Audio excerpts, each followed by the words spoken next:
Oke adik-adik, kita masuk soal pertama, yaitu massa air yang dihasilkan dari reaksi 25 gram udara mengandung 20% berat oksigen dengan gas propana. Yang ditanyakan itu adalah massa air yang dihasilkan dari, ingat, 25 gram udara. Ingat, udara itu mengandung oksigen dan mengandung propana. 20% berat oksigen artinya propana itu mengandung 80%. Jadi kita bisa menghitung gas oksigen 20%, 20 per 100 dikali 25 yaitu 5 gram. Sisanya itu adalah propana, yaitu bisa kita hitung langsung atau bisa kita langsung kurang, boleh.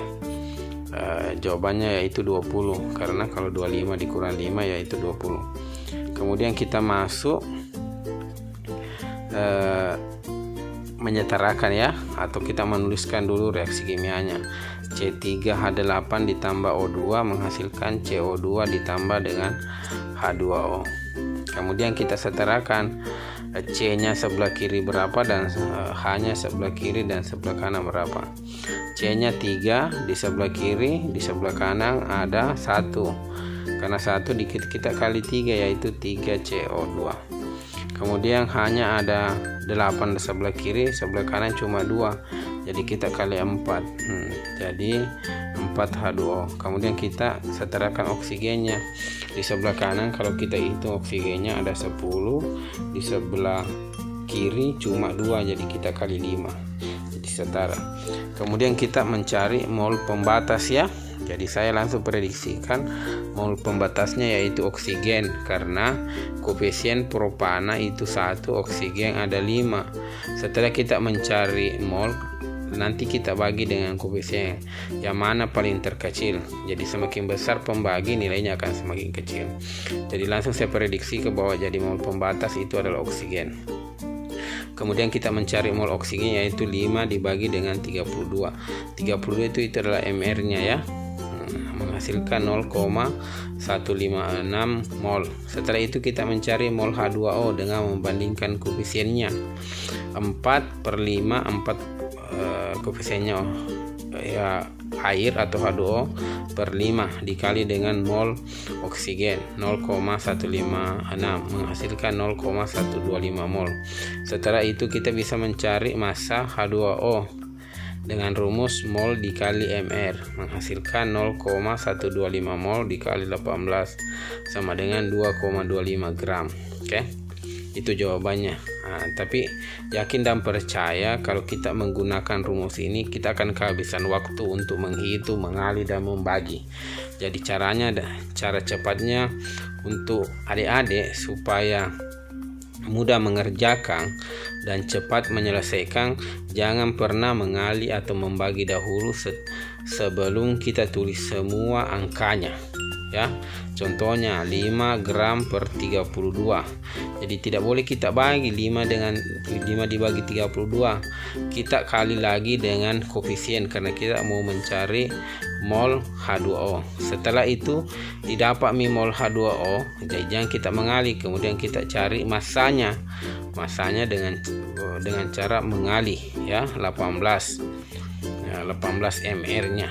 Setelah semua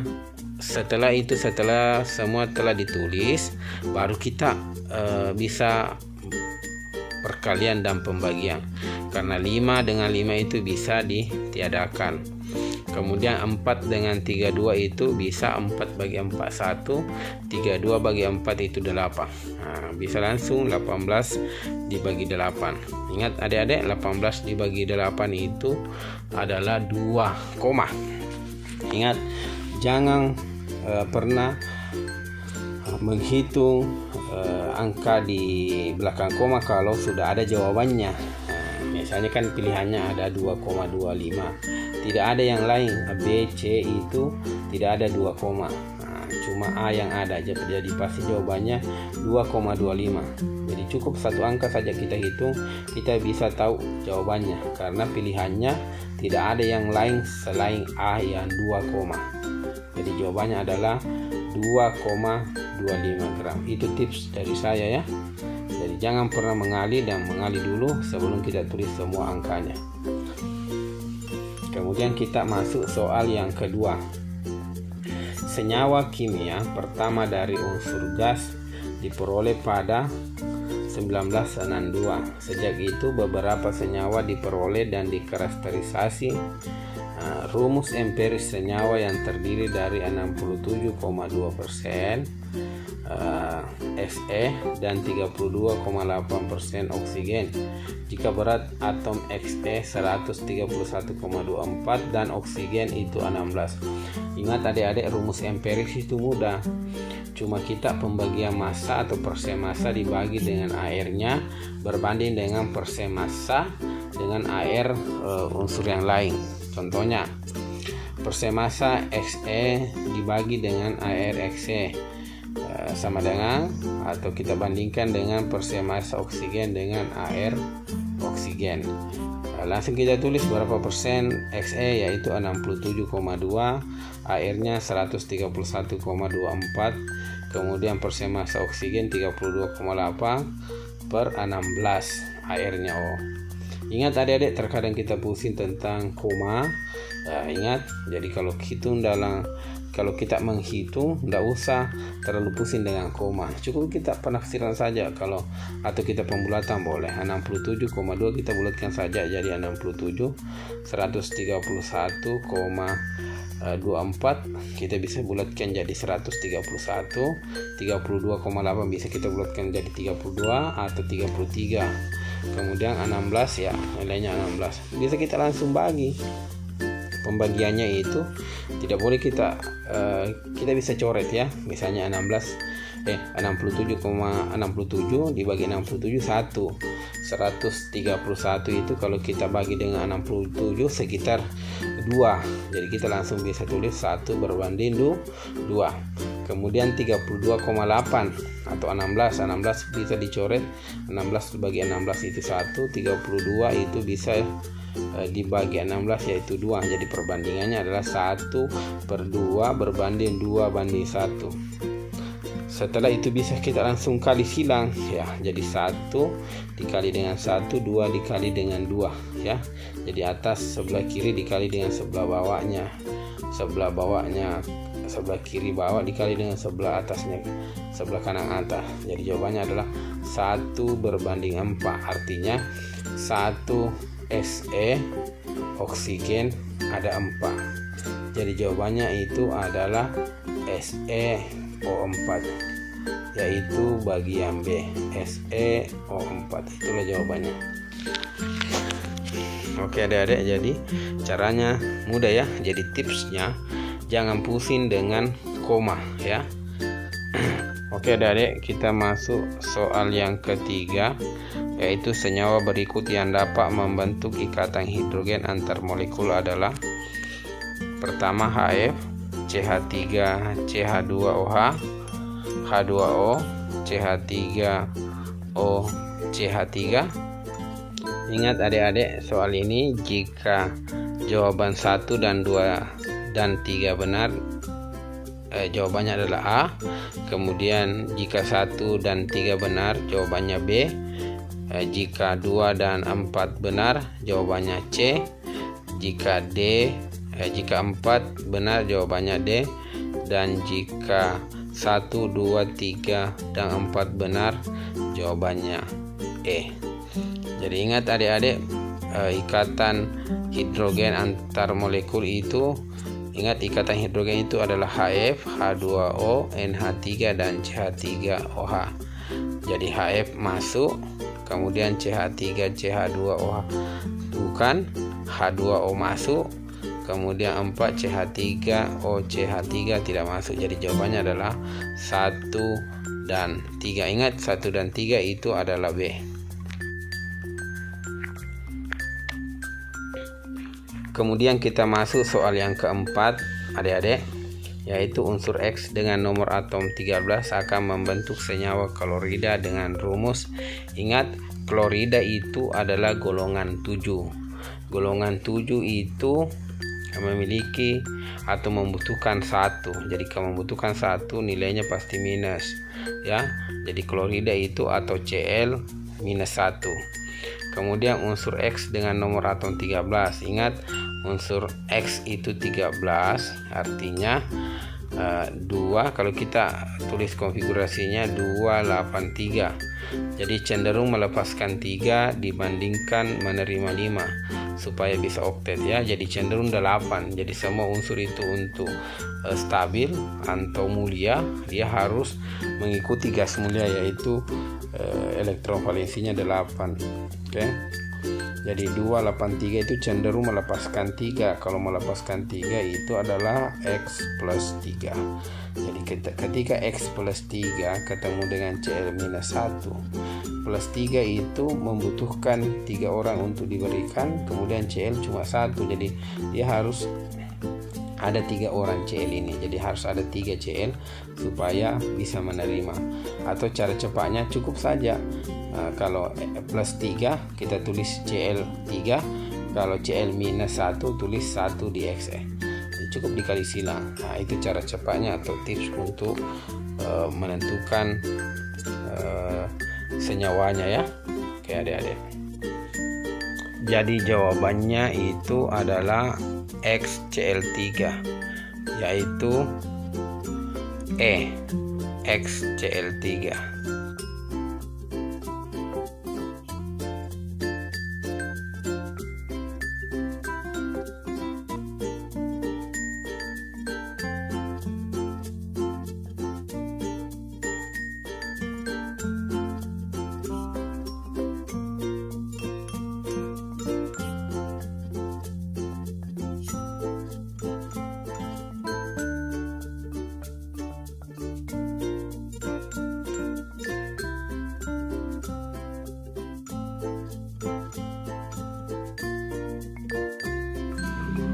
Kemudian kita masuk soal yang kelima.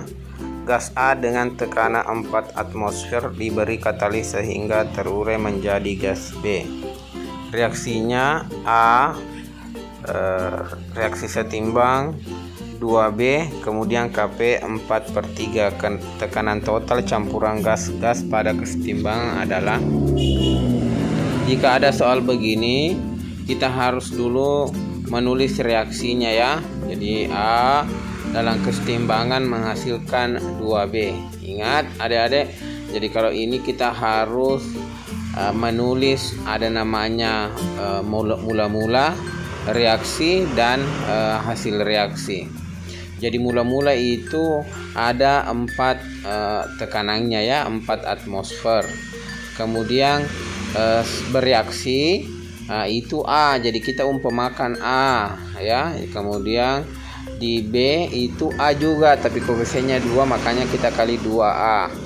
Kemudian kita kurang, nah, kan setelah bereaksi itu 4 kurang A itu kemudian ada 2 kurang A. Jadi diumpamakan itu bahwa A setelah bereaksi itu 4 kurang A, kemudian di B itu hasil reaksinya 2A. Ingat Kp itu rumusnya, ingat konsentrasi hasil koefisien konsentrasi dikali atau dipangkat koefisien B, kemudian reaksi dipangkat dengan koefisien A. Kemudian Kp sama dengan 4/3, kemudian kita tulis 4/3 sama dengan konsentrasi 2A pangkat 2 dibagi konsentrasi 4 kurang A pangkat 1. Kemudian konsentrasi bisa juga tekanan ya, kita pakai rumus tekanan 4A pangkat 2 sama dengan 4 kurang A. Jadi nanti kita kali silang, 4 dalam kurung 4 kurang A sama dengan 3 dalam kurung 4A pangkat 2 sama dengan 16 kurang 4A sama dengan 12A pangkat 2. Jadi kita langsung ini adalah kita faktorkan ya. Jadi kita faktorkan karena ya hasilnya adalah 12A pangkat 2 tambah 4A dikurang 16. Jadi kita lanjut 3A pangkat 2. Jadi ini saya sederhanakan lagi, bisa juga tidak disederhanakan, tapi lebih bagus juga disederhanakan. 3A pangkat 2 tambah A kurang 4 sama dengan atau kita faktorkan ya. Jadi mudah memfaktorkan. Kalau faktoran begini kita ambil dulu yang di depannya. Jadi 3A kali A, di belakang nanti kita tulis nilainya ya. Jadi Jadi kita tebak ya. Nah, ini kalau kita sering kerja soal pasti kita bisa.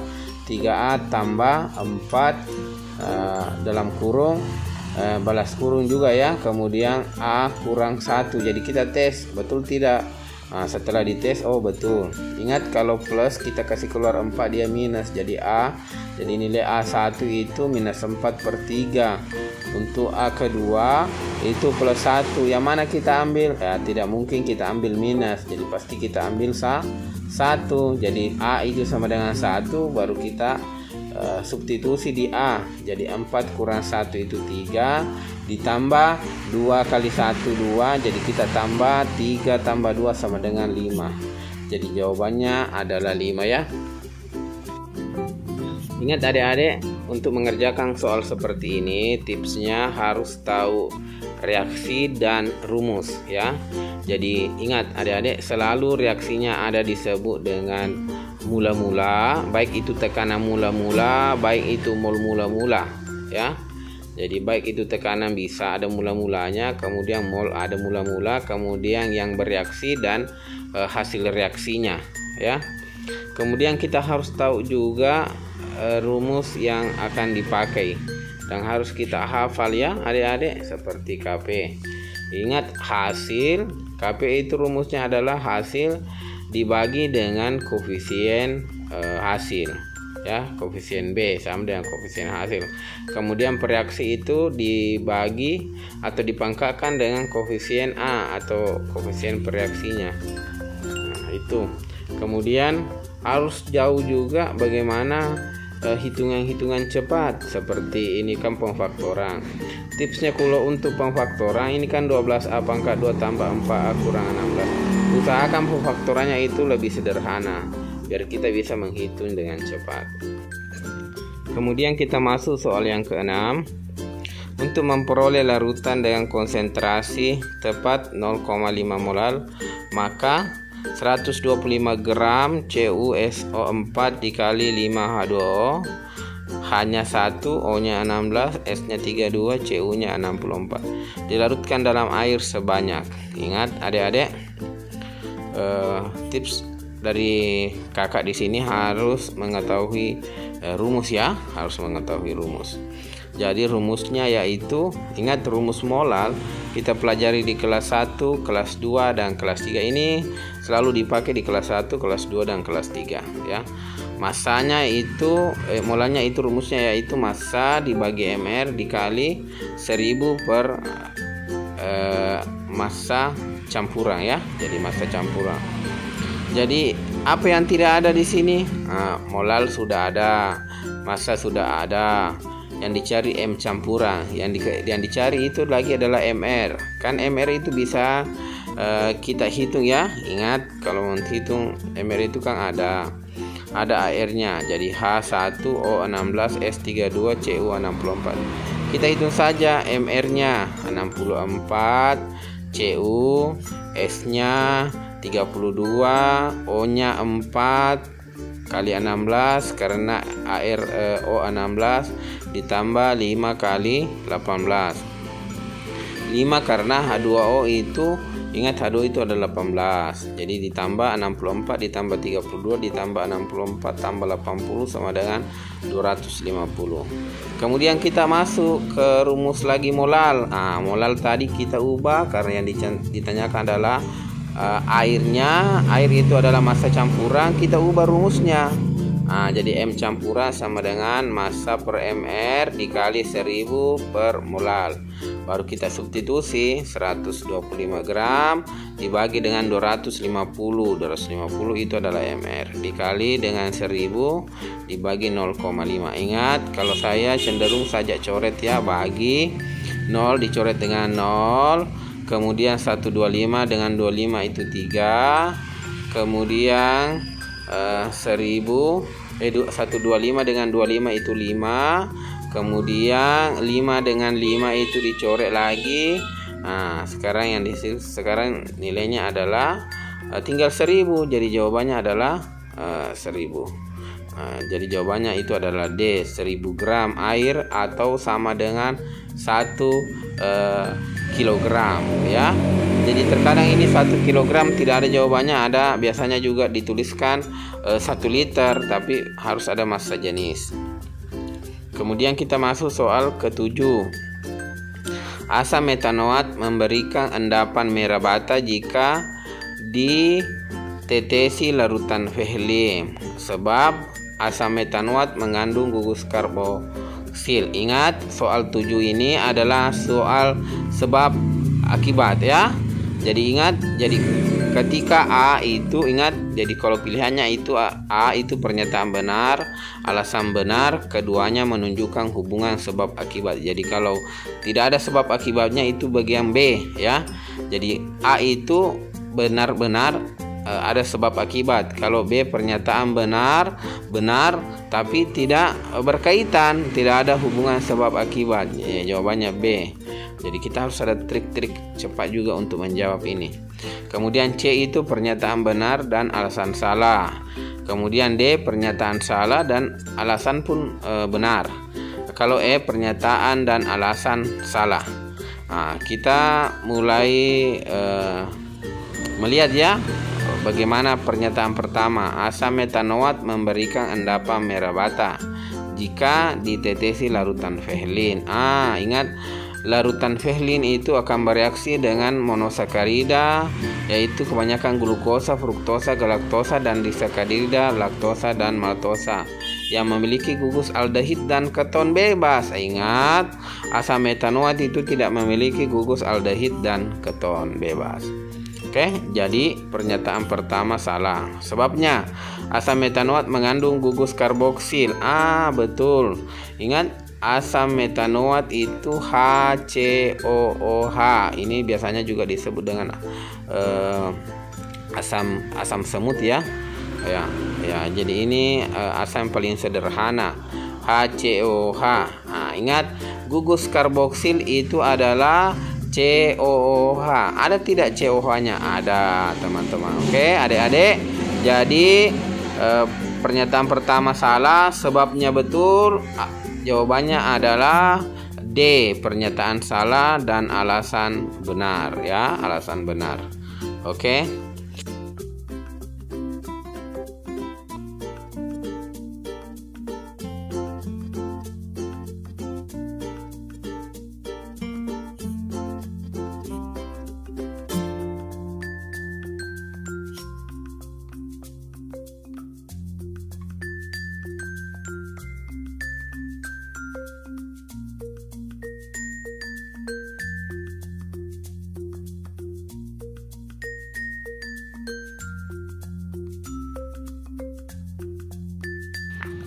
Kemudian kita masuk soal yang ke-8. Soal yang ke-8 ini berkaitan dengan menghitung entalpi pembentukan CaOH 2 kali ya. Ingat, jadi pembentukan CaOH 2 kali itu, ingat reaksi pembentukan. Kalau reaksi pembentukan itu semua unsur-unsur pembentukannya itu ada di sebelah kiri menghasilkan CaOH 2 kali. Ingat, pembentukan CaOH 2 kali itu terbentuk dari Ca ditambah dengan O2 ditambah dengan H2. Ingat, jadi kita bisa menentukan bahwa Ca itu berada di sebelah kiri, oksigen juga berada di sebelah kiri, H2 juga berada di sebelah kiri. Kemudian kita bisa melihat apakah reaksi yang di atas betul atau salah. Oke. H2, ingat H2 yang ada yang paling di bawah itu berada di sebelah kiri. Ya, berada juga yang di atas berada di sebelah kiri, makanya kita tidak usah balik ya. Kalau dibalik ingat minus jadi bisa jadi positif, tapi tidak dibalik. Kemudian H di bawah itu ada 1, yang di atas ada 2, makanya kita bagi 2 semua. Makanya delta H-nya juga dibagi 2. Ingat adik-adik, langsung delta H dibagi 2. Kemudian Ca juga berada di sebelah kiri. Yang di atas juga reaksi yang kedua berada di sebelah kiri. Cuma yang di atas ada 2, yang di bawah ada 1, makanya yang di atas langsung dibagi 2 juga supaya 1. Ingat, delta H-nya juga dibagi 2. Kemudian oksigen. Ya, oksigen juga berada sebelah kiri semua. Ingat, yang di atas juga 1/2 ya. Oke. Kemudian kita lihat CaOH 2 kali berada di sebelah kiri. Reaksi yang ketiga juga berada di sebelah kiri. Delta H-nya tidak diapa-apakan. Jadi jawabannya minus 64. Tinggal delta H pertama reaksi, delta H kedua itu dibagi 2 semua. Ingat adik-adik, supaya lebih cepat ditambah saja semua delta H1 ditambah delta H2 baru nanti dibagi 2 supaya hitungannya tidak ada koma. Jadi menghasilkan minus 920. Kemudian kita kurang 64 ya, menghasilkan minus 984. Jawabannya adalah A. Kemudian kita masuk soal yang ke-9. Laju pembentukan O3 atau ozon adalah 2 kali 10 pangkat minus 7 mol L pangkat minus 1 S pangkat minus 1. Menurut reaksinya yaitu 3O2 bereaksi menghasilkan 2O3. Laju hilangnya O2 dalam mol. Ingat yang ditanyakan adalah laju hilangnya oksigen, gas oksigen ya, dalam satuan mol L pangkat minus 1 S pangkat minus 1. Ingat, mudah sekali ya. Ingat, laju pembentukan O3 itu adalah 2 kali 10 pangkat minus 7 mol L pangkat minus 1 S pangkat minus 1. Ingat, tips untuk adik-adik ya, ingat yang ditanyakan itu laju hilangnya O2. Tapi ingat adik-adik, perhatikan satuannya ya. Jadi mol L pangkat minus 1 S pangkat minus 1. Tipsnya, cukup perhatikan saja koefisien yang ada di depannya. Oksigen itu ada 3, kemudian ozon itu ada 2. Ingat, perbandingan koefisien kita pakai karena yang kita cari oksigen, koefisiennya ada di atas.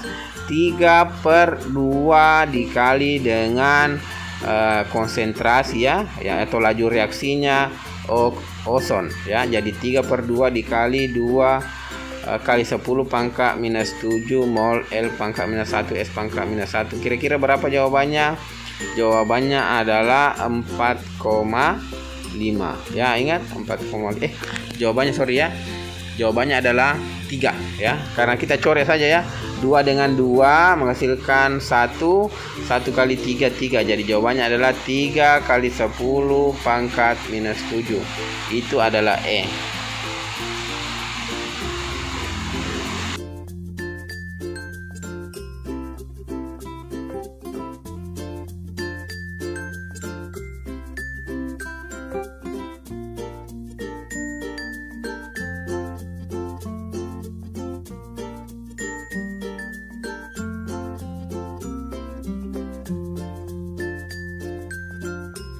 Kemudian kita masuk soal yang ke-10. Diketahui reaksi C2H3O2 minus ditambah H2O menghasilkan HC2H3O2 ditambah OH minus yang merupakan pasangan asam basa. Ingat, soal ini adalah soal 1, 2, 3 benar itu A, 1, 3 benar itu B, 2 dan 4 benar itu C, dan 4 benar itu D. Jika semua jawaban benar itu E ya. Jadi kita perhatikan jawabannya ini mudah ya. Jadi perhatikan saja yang mana kelebihan, yang mana kekurangan setelah bereaksi. Perhatikan HC2H3O2 dari hanya yang 3 sekarang menjadi 4 ya. Kalau dia kelebihan, dia adalah asam. Kemudian yang kekurangan di sebelah kirinya tadi itu adalah basa. Itu adalah yang di sebelah kanan itu adalah asam konjugasi, di sebelah kiri itu adalah basanya. Kemudian kita perhatikan OH minus dari H2O hanya 2 sekarang menjadi 1. Jadi OH minus itu adalah basa konjugasi, yang di sebelah kiri H2O itu adalah asamnya. Oke, jadi jawabannya itu pasangan asam basa yaitu C2H3O dan HC2H3O. Kemudian H2O dan OH-. Jadi jawabannya adalah 24, itu adalah C.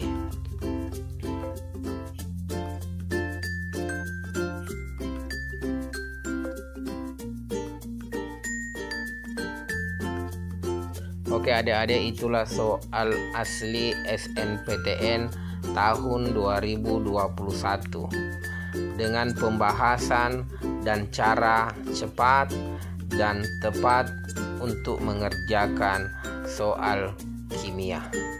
Semoga dengan pembahasan ini adik-adik dapat belajar dengan maksimal dan bisa lolos dalam ujian masuk perguruan tinggi. Terima kasih, semoga adik-adik bisa semangat belajar.